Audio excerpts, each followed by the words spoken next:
Hello everyone, আসসালামু আলাইকুম। Welcome back to my cooking channel. আজ আমি আপনাদের সাথে শেয়ার করব ভীষণ মজার একটি ডেজার্ট আইটেম। যদি আমার এই রেসিপিটি ভালো লাগে তাহলে অবশ্যই লাইক, কমেন্ট, শেয়ার এবং সাবস্ক্রাইব করতে ভুলবেন না।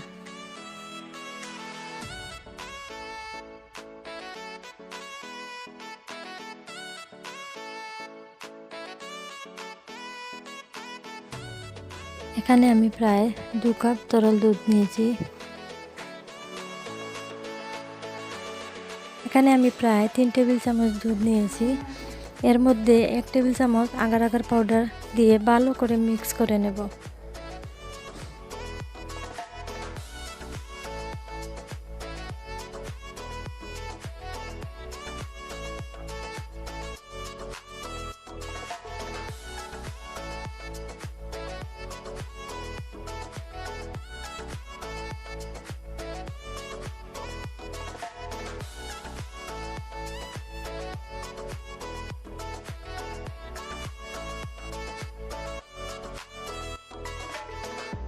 আর চুলায় আমি দুধ জাল করার জন্য বসিয়ে দিয়েছি।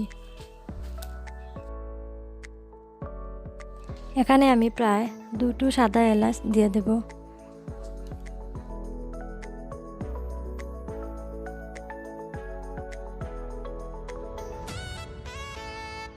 এরপর নেড়েচেড়ে এটাকে জাল করে নিতে হবে।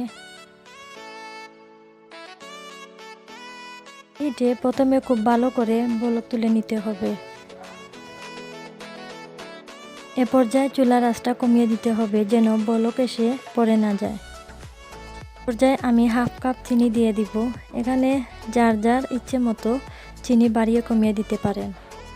দেওয়ার পর এটা একটু পাতলা হয়ে আসে, আবারও 1-1.5 মিনিট এটাকে জাল করে নিতে হবে।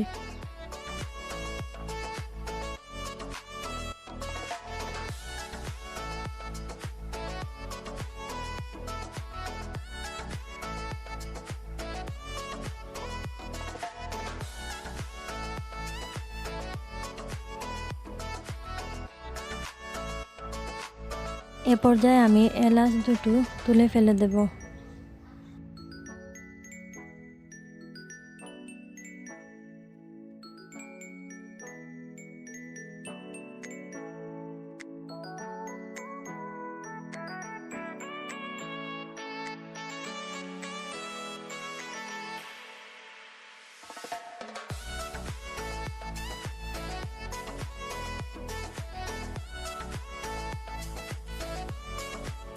আমি আগার মিশ্রণটি দিয়ে দেব।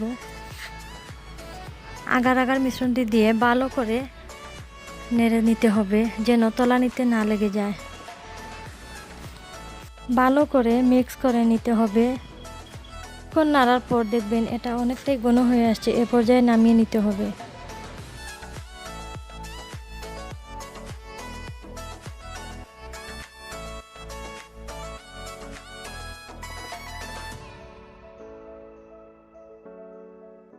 এখন একটি কাচের পাত্রে পুডিংটা আমি ঢেলে দেব।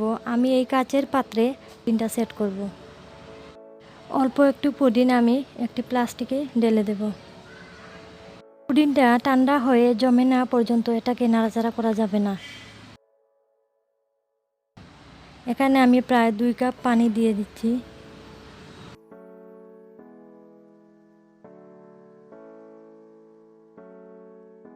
হাফ টেবিল চামচ আগার পাউডার দিয়ে ভালো করে মিক্স করে নেব।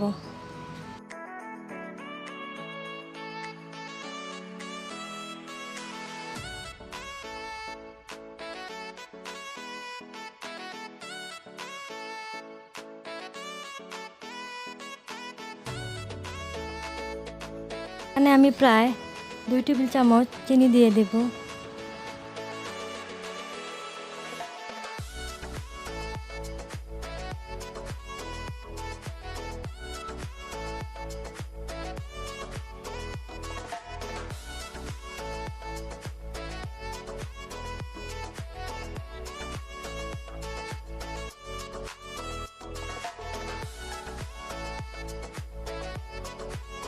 এখানে আমি প্রায় 1 টেবিল চামচ রেড ফুড কালার দিয়ে দেব।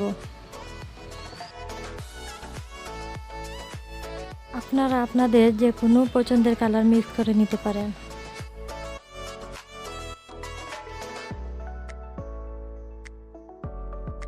এবার আমি পাত্রটি চুলায় বসিয়ে অনবরত নাড়তে থাকবো।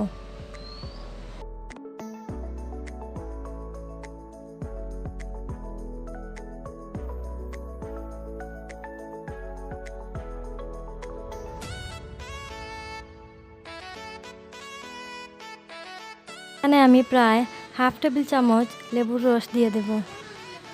লেবুর রস দিয়ে আবারও ভালো করে মিক্স করে নিতে হবে, অনবরত নাড়তে হবে।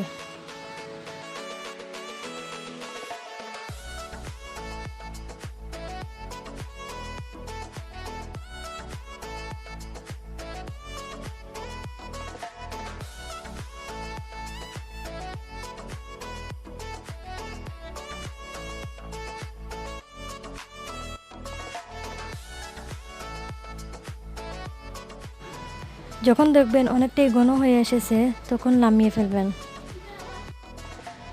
চারপাশে এভাবে চাকু দিয়ে মোল্ড আউট করতে হবে।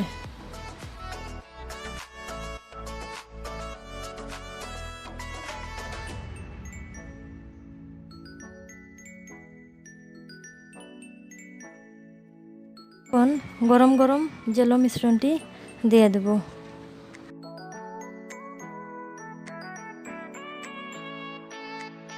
এখন এটা ঠান্ডা হওয়ার পর ফ্রিজে রেখে দিতে হবে।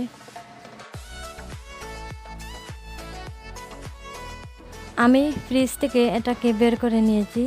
এবার চাকু দিয়ে মোল্ড আউট করে নিতে হবে।